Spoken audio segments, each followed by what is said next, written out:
check, check, check. Mic check. Mic check, mic check.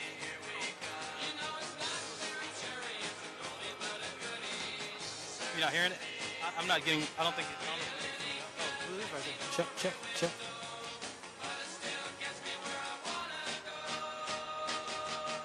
Check, check, mic check, 1, 2.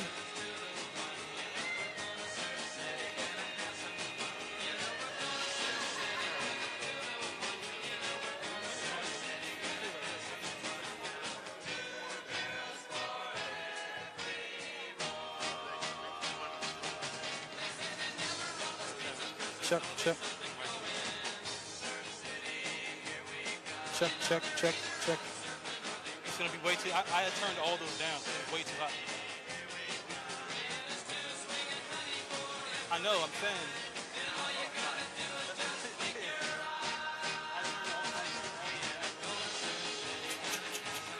Okay, everybody. Testing 1, 2, 1, 2. All right.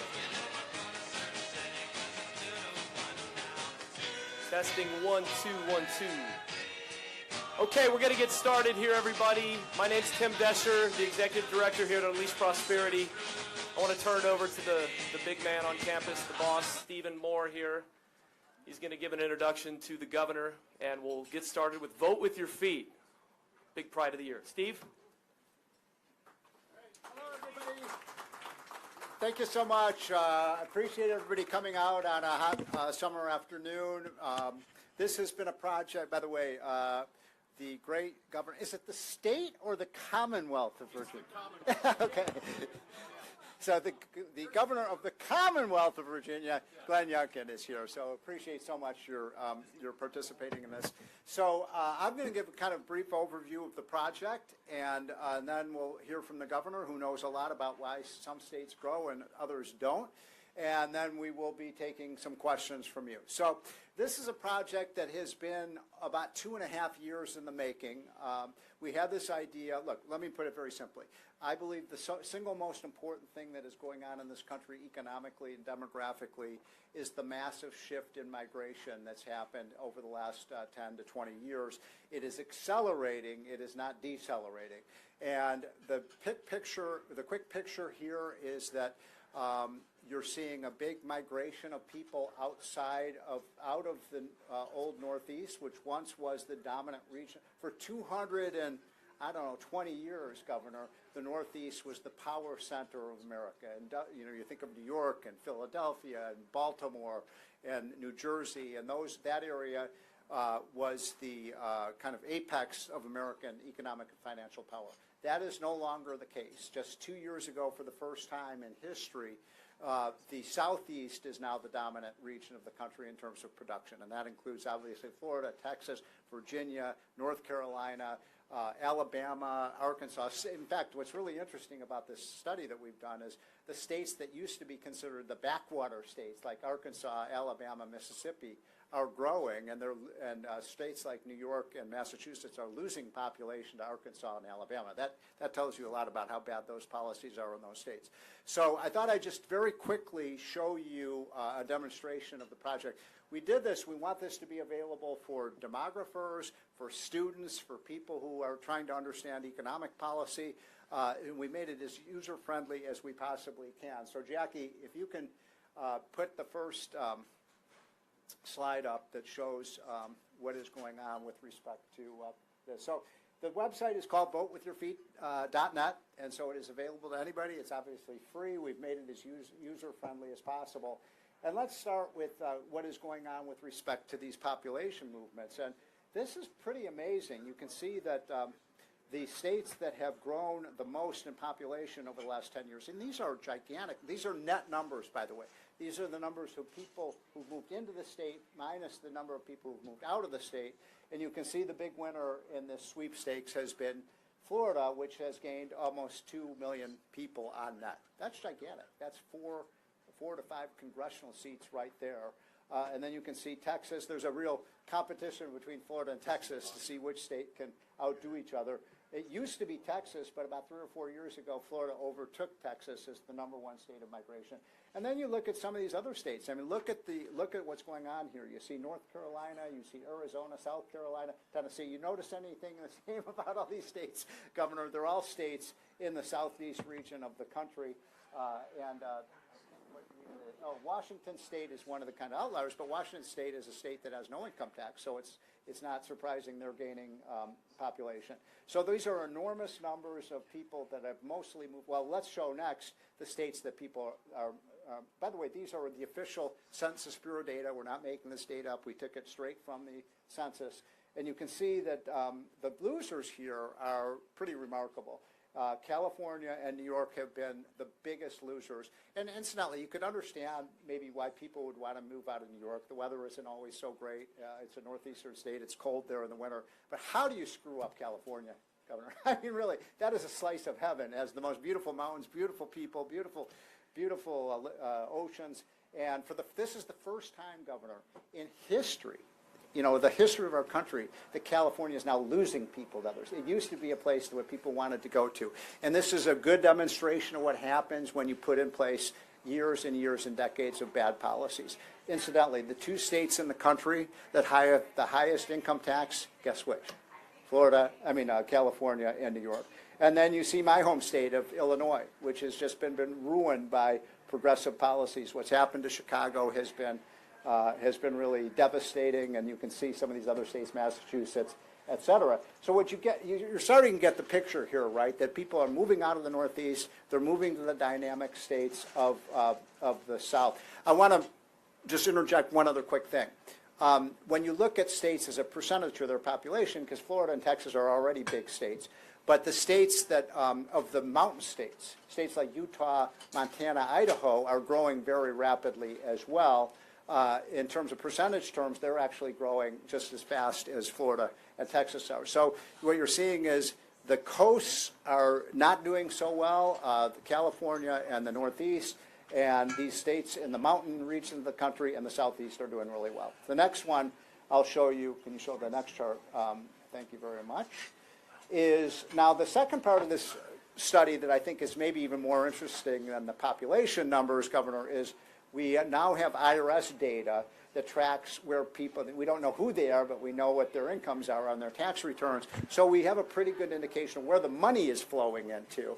And this is really pretty amazing. So once again, look at, by the way, Florida, almost $200 billion over the last 10 years of net income has flowed into that state. That's an incredible number.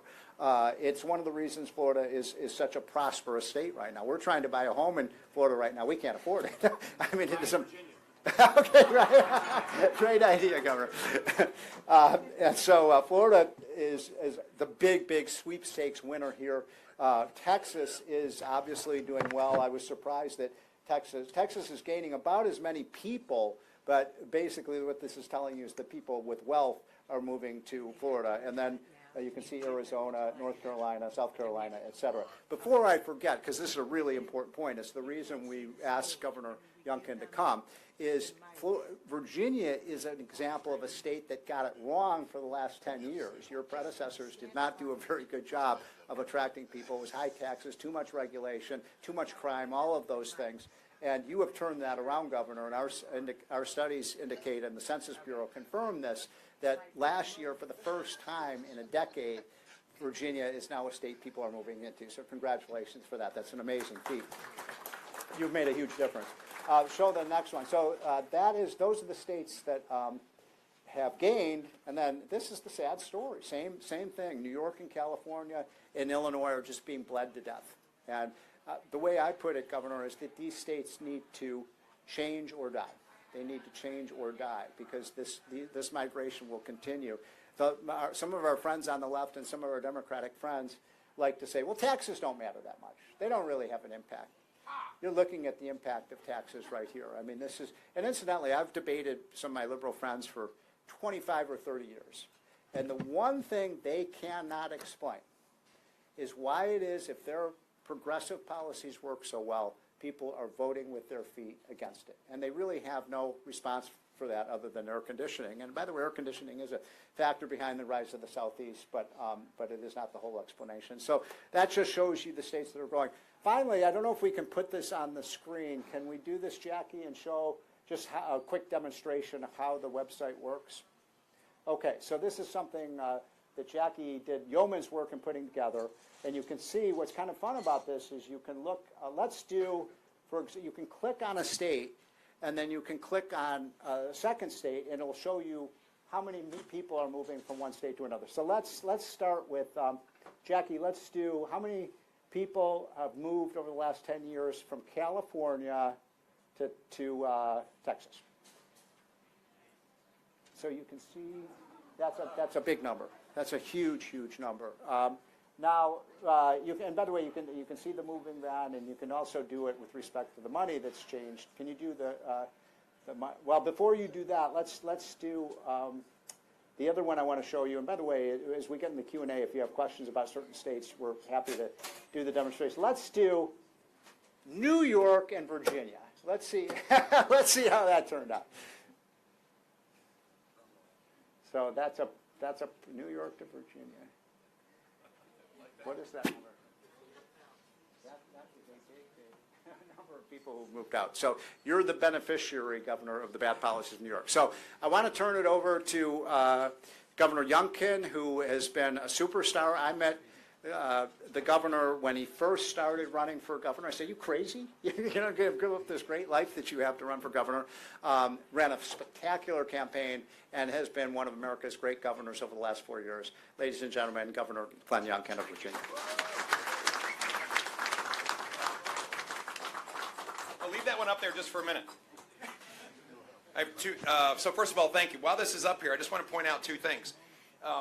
The data ended in 2022, which is and it's 2021 tax data. So this is the year that I came in.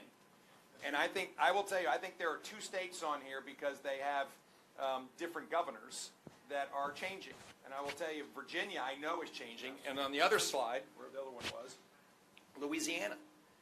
And Louisiana is fundamentally changing. And it's interesting to watch what will happen in Louisiana as well, as they have common sense policies that attract business, reduce the cost of living and the cost of business, and I bet you're going to see Louisiana move as well. So thank you. We can move that. By the way, this, just so you know, this is the most recent data, but we're going to get the 2023 numbers sometime in October. So I'll let you know how you're. Perfect. I already know how we're doing. Okay. So, and one of the things I recognize, and I'll just start. First of all, Steve, thank you. Thank you for doing this project, and thank you for the warm welcome.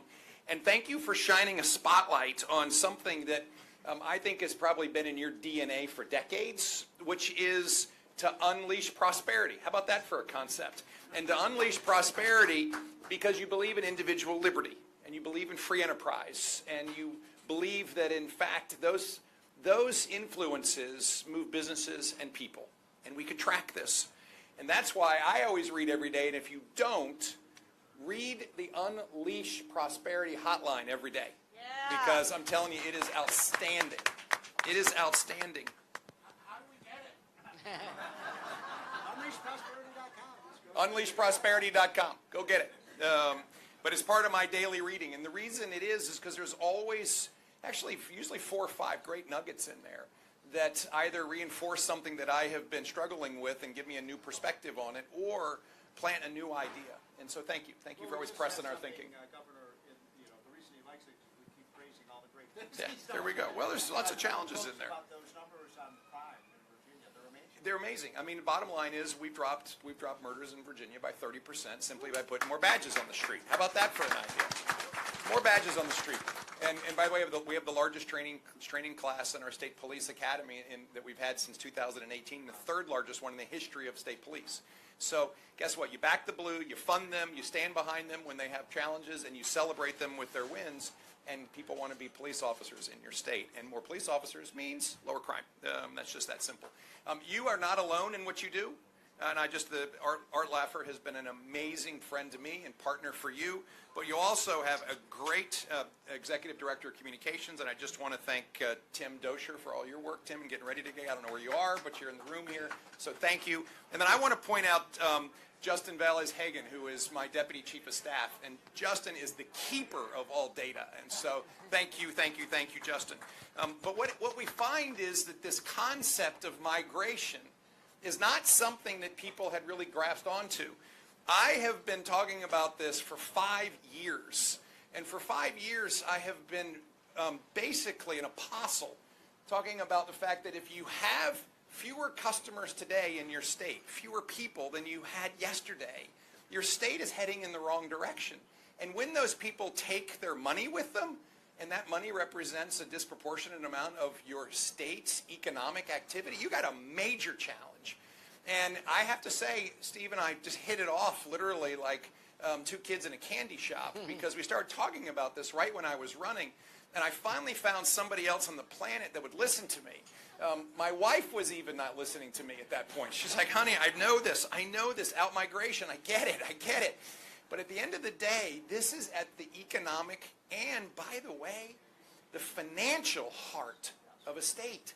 Because one of the things that is going to be on the next chart is states that are running deficits and states that are running surpluses.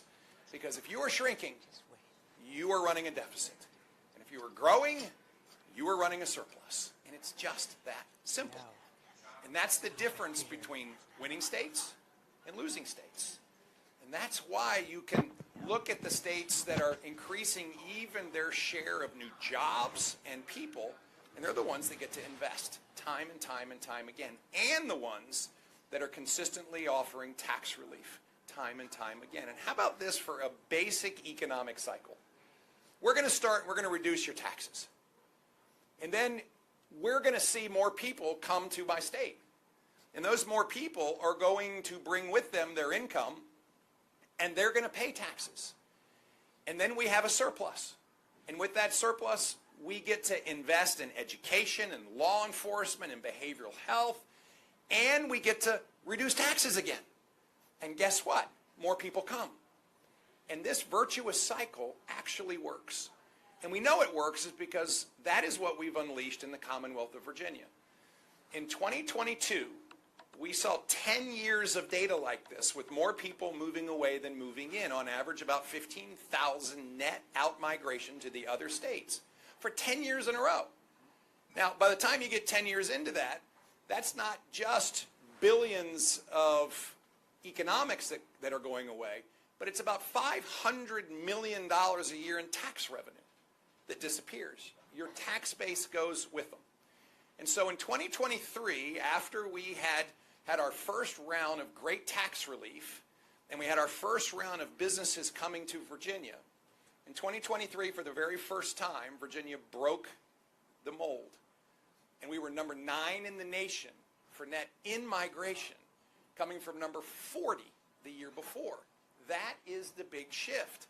And when that happened, we saw another amazing thing happen. We ran a huge surplus. And that allowed us to go for tax relief again.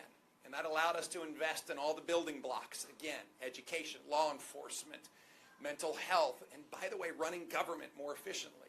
And guess what? More people came again, and more businesses came again. And this virtuous cycle works. And today, as we look back over these 4 years, we now have $125 billion of business investment that's been promised to the Commonwealth of Virginia. We have more people working than we've ever had in the history of the state.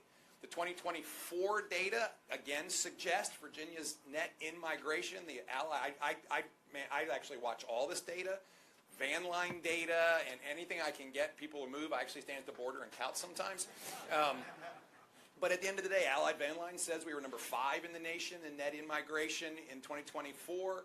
United Van Line says we're a 55-45 net importer. I mean, this is the kind of stuff that gives you real insight into what's happening in your state. And then I get to look at our financials. And Virginia, for the 4th year in a row, is running a multi-billion-dollar surplus. We've had over $10 billion of surpluses in 4 years.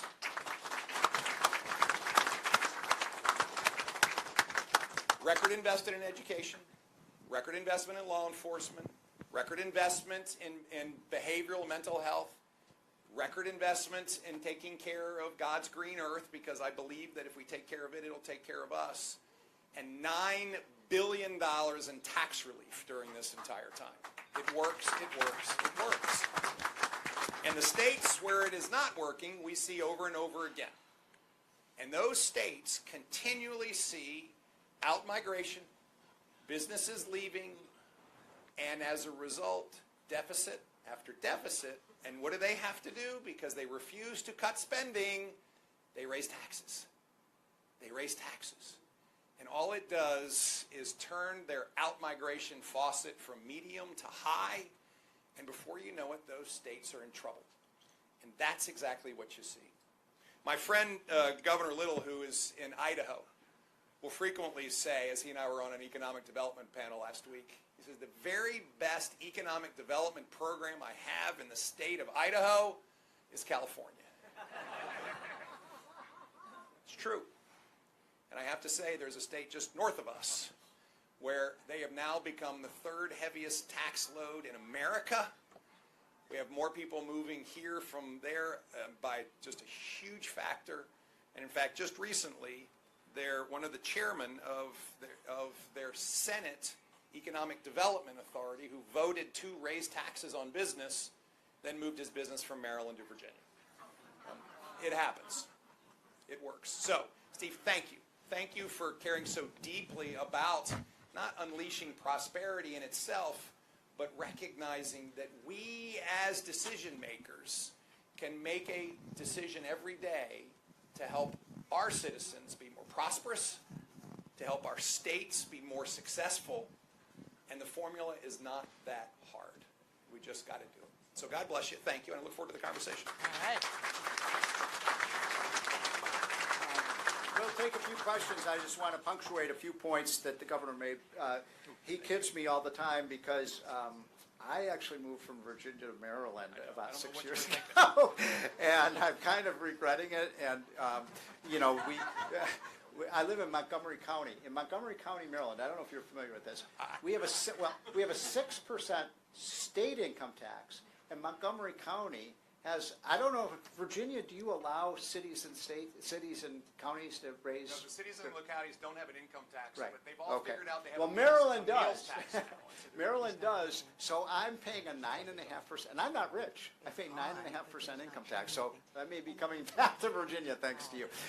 So I wanted to just show one other quick thing. I don't know if, Jackie, we have this available. This is the relationship between which states people moved into. It's the chart that shows the income taxes. Do you have that, Jackie? Is this the one? So while she's looking for that, what this chart shows, if we can call it up, is that the states, remember when I was showing you the states that are losing the people the most, the two states that are losing the most people are also the states that have the highest income tax. So in New York, which New York City has the highest income tax in the United States. I don't know if you're aware of that. And their rate is now 14.4%. 14.4%. And California, I think, is 13.5%. And this is just math, folks. You can pay 14% and live in New York City, or you can move to Florida, or you can move to Texas and pay 0. And our studies show very compellingly that the tax system has a huge, huge impact on where people are moving to. And that's why, you know, as soon as you started cutting taxes, guess what? People started coming to. Why is this so hard for people to? Well, one of my thoughts also is if the mayoral election in New York City goes the way it looks like it goes, I've already got a billboard reserved that says, just stop halfway to Florida on 95 and you'll be home. And look, we laugh about this. This is serious business because, you know, New York City is the most important city in the United States. 8 million people live there. It is the home of Wall Street. It is such an incredible city. And if the candidate there has said that he wants to raise the income tax on the rich by another 2 percentage points. And if he's watching this on C-SPAN or some of these other networks, if you do that, I really believe New York City will no longer have Wall Street. They're this close to losing Wall Street. And if you go, by the way, when I used to go to Wall Street 15 years ago versus today, Wall Street's just a ghost town of what it used to be. It's sad. So I don't want that to happen. I hope that the people of New York are smart enough not to let that happen. So with that, why don't we just open it up for questions? Okay, good. So if you've got a question, or do you have any other further comments before we take some questions? Okay, open it up. Yes, ma'am. Thank you very much, Governor and Steve, for this event. Loudoun County is, Okay, can you run to the person? prosperous county in the country today, and a large part because we've got Thanks. tech I'll get it in data centers and everything. Please do. It does take energy. So can you give us some insight as to what you're doing to make sure that energy is going to be available to question. power everybody? So the top factors in a business moving anywhere today have always been talent, a shovel-ready site, a business-friendly environment, and power. And I have to say that list is being retumbled right now as our nation finds itself with a massive power deficit. Right. In fact, we need twice the power generating capacity that we have today just in the next 8 years. And that's to meet the need of a rapidly growing economy. And Virginia has that in spades.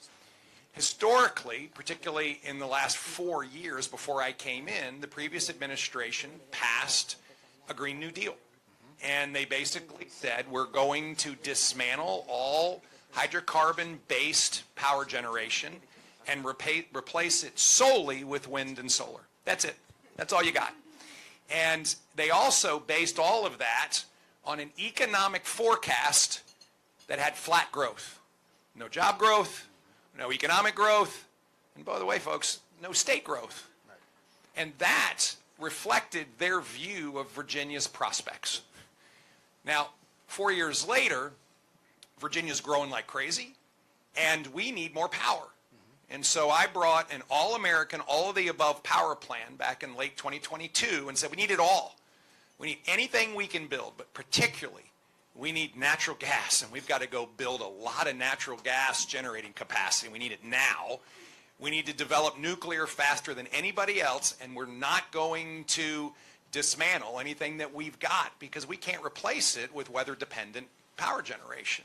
And we have a bunch of solar under development. We've got an offshore wind, and that stuff was so far down the road when I came in. I was like, just finish it, please. We need it. And so this is the big step for us as a state, which is to meet the power demand that underpins economic opportunity, that underpins jobs and migration movements. So I am cautiously optimistic that we're heading in a reasonable direction, but I will say I need the General Assembly in Richmond, which is controlled by 1 seat in the House and 1 seat in the Senate by the Democrats.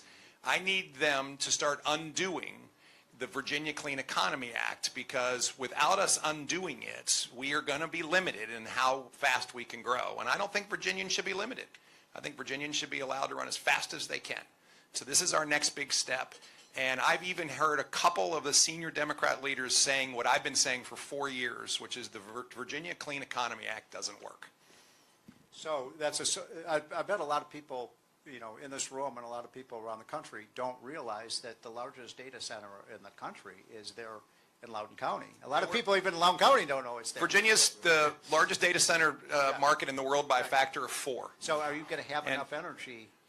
I mean, you need electric If they power. do what I've asked them to do, Right. the short answer is yes.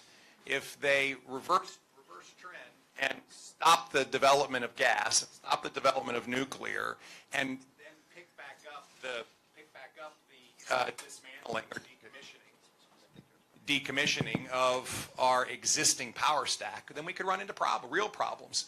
And of course, what comes with that plan, their plan, are utility bills that go through the roof, because they're putting it all on the back of the ratepayers. And one of the great things that we've done is negotiate with all of the data center folks that they can now apply through the State Corporation Commission and get their own customized rate, which forces them to pay for the infrastructure that goes into their power developments, not the ratepayers themselves who are already suffering from the result of the Green New Deal that was passed. One of the states that, sorry to interrupt, but one of the states that is for the first time in a long time growing is one of your neighbors, West Virginia.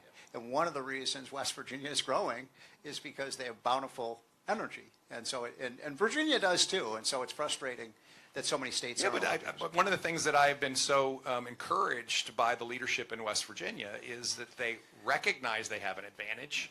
They're reducing tax burdens ahead of the game. And what they've seen as a result is, guess what? Population migration heading to West Virginia. So, I mean, this is not a difficult formula, which is tell your customers you care about them. Your customers are your citizens, and we're going to reduce the tax burdens on you. We're going to create more opportunity for you and your family to live a fabulous life, and the virtuous cycle works.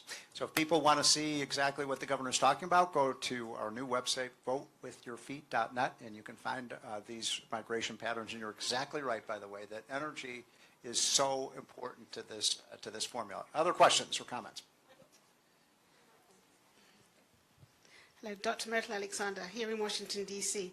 So with looking forward and looking at what's taking place now with USDA, how does that affect Washington, Virginia, Maryland, when you're going to have USDA moving out to other states? How will that factor into your numbers? With what? The USDA. Right. Okay. Oh, beg your pardon. So let me start. We have a very large number of folks in Virginia who work for the federal government. And in fact, we have, again, a disproportionate number of people who live in Virginia but work in the federal government in other places. They made good decisions. They decided to live in Virginia because we have lower taxes, the roads are better, the schools are better, it's safer, and therefore you should move to Virginia, Steve. What we, of course, are going to see is we're going to see some job reductions. Virginia is, on the face of it, a little protected because a disproportionate number of our jobs are in defense, national security, and the intelligence community, and there's $150 billion more coming into that community. But we are going to see other areas either be moved out of the greater DMV area or reduced in an absolute sense. And you may have seen just recently the Department of Housing and Urban Development moved their headquarters from D.C. to Virginia. And once again, they found great real estate, and that's where their folks wanted to live, work, and raise their family. So the net of it is there will be movement. There will be movement. And then my job is to make sure that when people do experience that dislocation in their employment, and it happened to my family twice when I was growing up. In 7th grade and 11th grade, my dad lost his job. It's rough. But in this case, what I have clearly put in place, I think, is a pathway to a great future. We have 250,000 open and unfilled jobs in Virginia. And I'm going to say that again. 250,000 open and unfilled jobs. And those jobs, about 100,000 of them require a bachelor's degree or greater. So these are really high-paying jobs. And about 110,000 of them are in Northern Virginia. And so there is great opportunity for people to find a new pathway.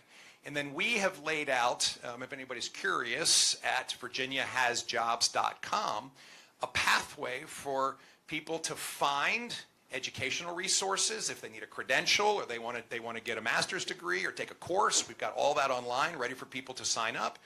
We have pathways for people to maintain their healthcare coverage so that they can get through this bridge. And then, of course, the website has the jobs on it, and you can actually search on almost any field in any location. And my goal is to help people migrate quickly from a public sector job at the federal government to another job in Virginia in the private sector or with one of our state agencies. So, Governor, one of the things that we've talked a lot about, but we can't talk enough about, is the importance of taxation. And as you know, there are 9 states in the United States today that have no income tax at all. And many of them are in the southeast, some of them neighboring states to Virginia. So you've got Texas, you've got Florida, you've got Tennessee, you've got Mississippi just passed a law to phase out their income tax. One of the things that we would like to see at Unleash Prosperity, we have this dream that the entire southeast region of the country, because you're not the only governor in the southeast that's cutting taxes. Almost all of these Republican governors are doing that. this is our dream to make the Southeast a kind of income tax-free zone, a school choice zone. You've done a lot of school choice. That's a big issue. Right now, right to work.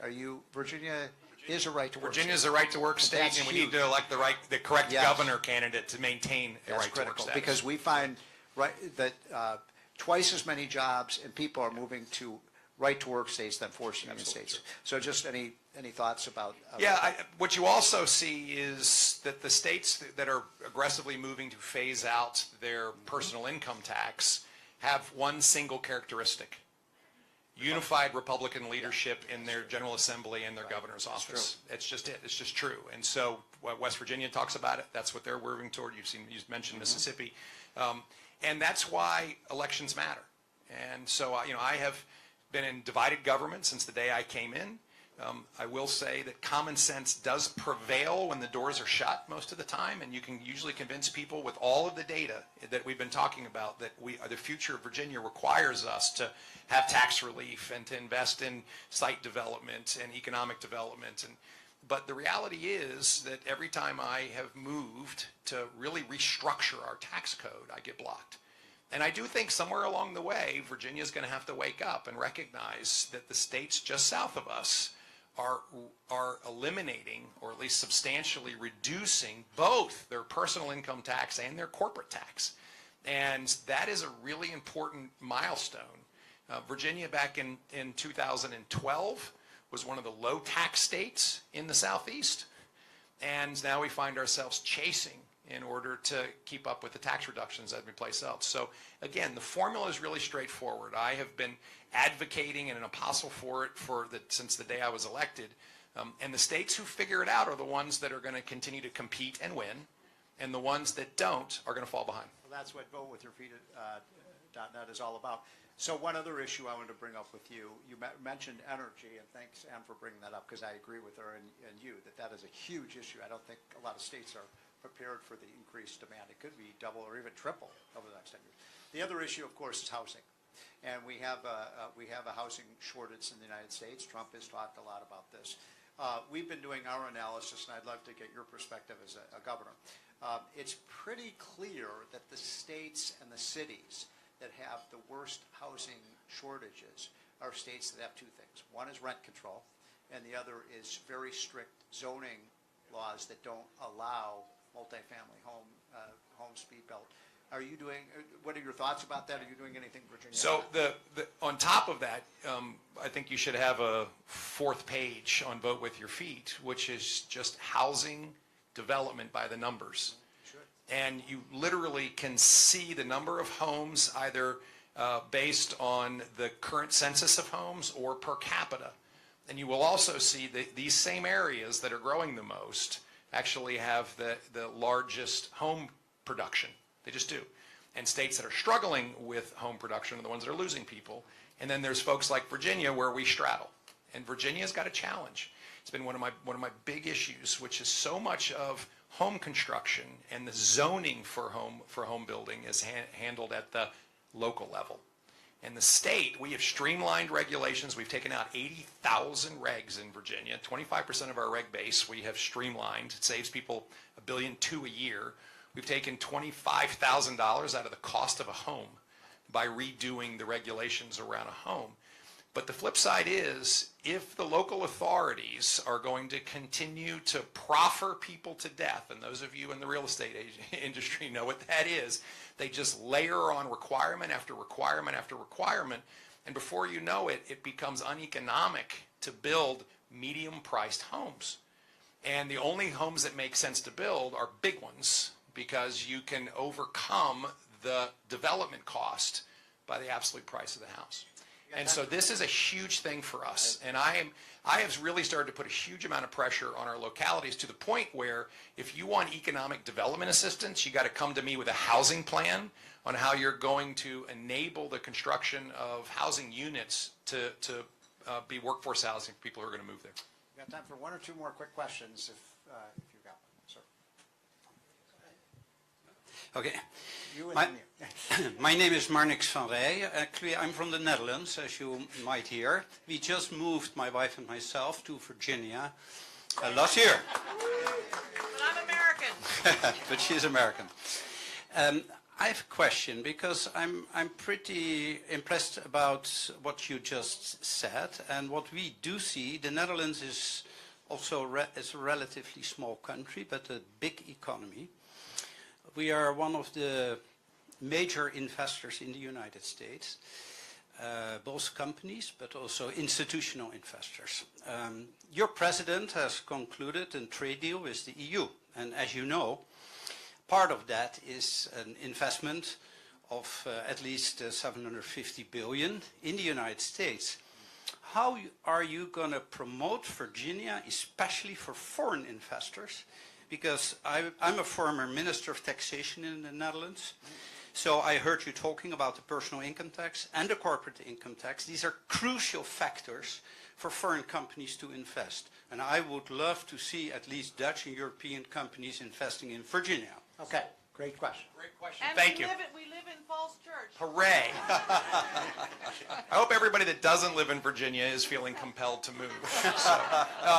So thank you. And so let me just tell you what we've been doing. First of all, we have had just a massive uptick over the last 3 years in businesses committing to expand, build, and grow in Virginia. And to put it in context, we're about $125 billion of committed expansion capital, and that's more than the previous 2 administrations combined over 4 years. So big movement in companies wanting to be in Virginia because we've worked hard to make Virginia business friendly. We have shovel-ready sites. We solve power problems. We have a great workforce. Companies want to come. So interestingly, as soon as President Trump signed the deal with the UK, I was in the office of the largest publicly traded company in the UK trying to convince AstraZeneca to move to Virginia. 33 days later, they announced $50 billion commitment to America, and the biggest piece of it in Virginia. Last week, I was on the phone with a whole bunch of Japanese companies, convincing them to come to Virginia. And I've started today with all my European friends. And I get up really early, and so at 5:30, I am smiling and dialing. So I'm 6 hours ahead in Europe, and I'm calling all of them.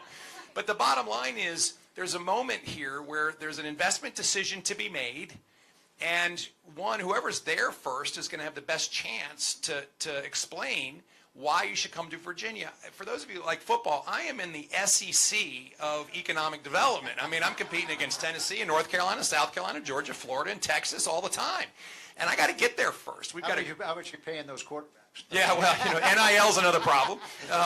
But that, to me, it is having a great value proposition and then getting in front of the decision makers and helping them understand why Virginia is the right place to be. Listen, we win more than our fair share, but anybody that's got a good lead for me, I'll take it, and I promise that we'll follow up by tomorrow.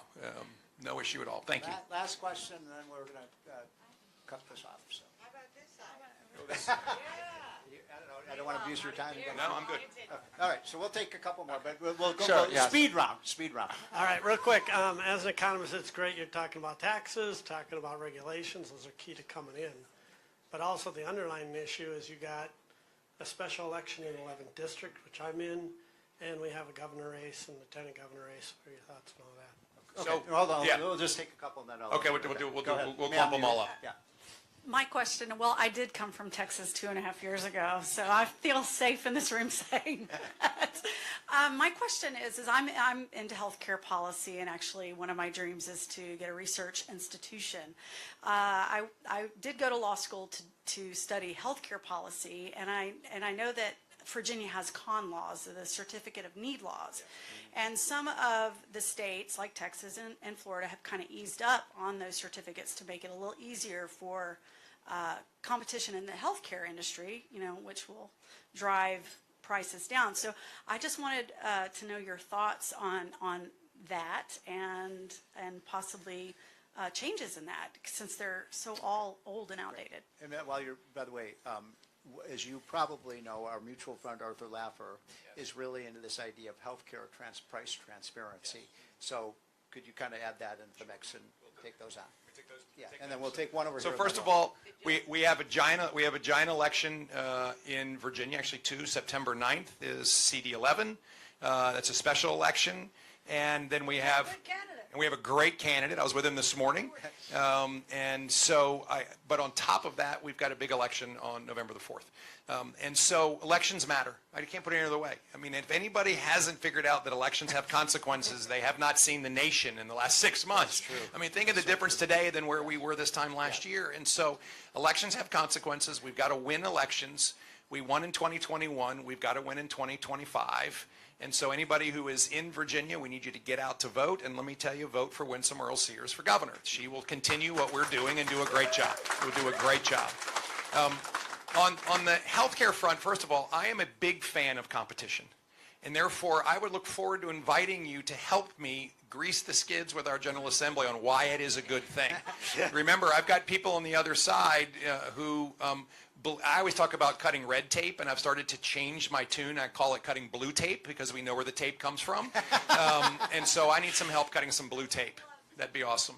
And then finally, price transparency is critical. And it's critical because no one really understands what things cost because you cannot see a look-through price to them. And just start with pharmaceuticals. I mean, we cannot tell what pharmaceuticals cost, and particularly with the middlemen, the PBMs, you really can't tell what they cost. And so we need net look-through pricing in healthcare, which then will allow us to allocate resources the right way in order to get at those areas where prices really aren't reflective of good supply and demand, and other ways to work to bring down prices where we really are seeing patients taken advantage of. And I think that's what's happening. So, Bill. Okay, thanks. Okay. So just we'll take these last two. And you guys, you go, and then you go, and then we'll stop. Absolutely, thanks. So just one. Well, thank you for coming, Governor. And I agree that immigration is definitely better than the alternative about migration. Put your microphone up. Sure, absolutely. But I guess my one question would be: are there any concerns about how you might manage the effects of a large amount of immigration? I mean, you go around Northern Virginia. A large what? Immigration. Immigration. Got it. But you go out to Fairfax County. They used to have a hunt. You drive through Fairfax now. You can't imagine hunting out there at all. You go out to Aldi, and it used to be beautiful. Pristine countryside is now, you see townhome development for people who work in D.C. but can't afford to live here. You see, a lot of 10 years ago, Virginia was a much more conservative state, I think, than it is now. And, you see a lot of the places that have benefited the most from immigration, such as, how do you affect the, Let's hand it over to Phil then. Yeah, I actually have an answer, not a question, because in your opening you said you love the hotline, you read it every day. I'm part of the editorial team. Just for anyone who didn't hear where to get it, unleashprosperity.com. You go to unleashprosperity.com, click on hotline, you will get it every weekday. I do the first draft every night, and then Steve rewrites every single word, and so it has his wit and wisdom, and you get it totally free every day, unleashprosperity.com, and thank you for the kind words about the hotline. Great things that we praise you often as you deserve it. So go ahead. One more here. All right. One more to it. All right, so one of the big things that attracts businesses to Virginia is the educated workforce. So with the rise of AI, is there any plan to give educational benefits to people who are structurally unemployed? Great question. All right, so let me cover first, with growth comes challenges and opportunities. And so I always start first with localities have to work with us and have to have a plan. And if the locality doesn't want economic development, they're not working with us, they generally don't get it. And what we're seeing is there's some localities that are really working hard with us, and they're the ones that are getting a lot of investment. There's other ones that aren't, and that's their choice. I will say what comes with that is a deep integration on transportation planning, on school construction, on law enforcement support, on all the services that come with it. And the state's deeply engaged in that with growing localities. And you have to be, because we know that more people need more services. But if we're doing this right, the tax receipts and the economic impact of a growing community far outweigh the demand of needing to invest in all of that infrastructure. So part of, I think, I'm very much from the school that says get the decisions closest to the voters, And these are decisions for localities to make, and localities need to make them. I will say, just if I could for a minute, Fairfax County is an interesting one. The leadership in Fairfax County 8, 10, 15 years ago was deeply engaged with Virginia as far as economic development would demand, helping us recruit companies and those kinds of things, and Fairfax County was growing. Over the last few years, Fairfax County no longer really participates very much in wanting to attract companies. And so you see Fairfax County not growing and in fact net shrinking. And in fact, they were running a $300 million deficit. And so what does Fairfax County do is they raise taxes, and they go to a meals tax, and they go to their property taxes and their car taxes. And guess what that does is it drives more people out of Fairfax County. And so the bottom line is you have to have a top-line economic engine driven by business investment to hire more people, to give them the wherewithal to live in order to drive this economic engine. Otherwise, you become Fairfax County. Now, one of the great questions about AI. We have the most spectacular workforce in Virginia. We rank top of the list in just about every single poll or survey. Our customized talent development program, which is called our Talent Accelerator, was just rated the #1 customized talent program in America for the 3rd year in a row. One of the challenges is we do have AI involved in every aspect of work. And it's here. Not coming, it's here. And so last Monday, we announced a special program in partnership with Google, our community colleges, and our universities to provide pathways to AI certificates. And here's how it works. By the way, if you haven't been to virginiahasjobs.com, it's a magic website. You can find jobs, but you can also find the AI landing spot. And there, right on the front page, if you want to go get a scholarship from Google, there's 10,000 of them available to obtain an AI credential, and no matter whatever you're doing, or you can move and get literally an associate's degree at one of our community colleges, or you can put yourself on a secondary degree at one of our 4 years. And what we're finding just in this first week, we've been up for a week, we had 13,000 people go apply for a credential scholarship from Google. We've got 10,000 scholarships, so they're starting to move their way through those. The good thing is it's like a library book. And once somebody uses that scholarship and obtains their AI Essentials credential, they can put the library book back and somebody else can come use it. And so these don't get exhausted. It's a huge opportunity for us to develop a workforce that is capable of working in the manufacturing sector or in the marketing office sector, or even being a coder in AI to take advantage of both the opportunities, but the reality that AI will influence everything that happens in the workforce going forward. Well, Governor, that is a fantastic analysis, and thank you so much. Just to summarize, by the way, can you, Jackie, put up, I want to show one more thing on this chart. Just put up the charts on, just do New York and Florida. So that's just showing you, you can see the moving bands and the dollar bills. This is a crisis for New York. New York has to figure out how they can retain their people, because your people are your best assets. And so one of the things that is a remarkable statistic, you probably know this one, but New York and Florida right now roughly have the same population, within a few 100,000.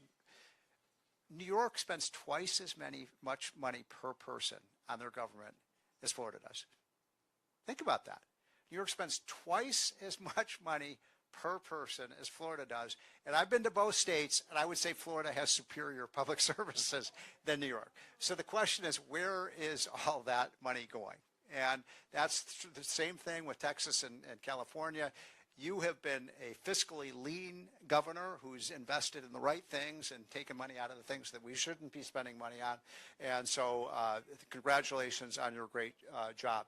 The website is called votewithyourfeet.net. It is kids should be using it, demographers, people who are doing research on what's happening in the states. I'll say this again, I really believe the most important thing that's happening in America that people aren't paying enough attention to is this internal migration that's changing the nature of our country. And states like Virginia and North Carolina and Texas and Florida are gaining. And for my friends who live in New Jersey or my home state of Illinois or New York or Pennsylvania, you need new leadership, because you're quite right, Governor. Leadership is everything. Let's give Governor Youngkin a great round of applause for being here. Thank you all for being here. I want to just give a quick thanks to Tim Desher, who put this whole thing together, Jackson Avery, Jackie, you did an amazing job putting this together. Shelley, thank you so much for all of your work on this. And my wife Ann is here. She tolerates me, so thank you. Tara Greer is here. And we'll have a nice little reception afterwards. Thank you for coming, and have a great day, and vote with your feet. Thank you very much.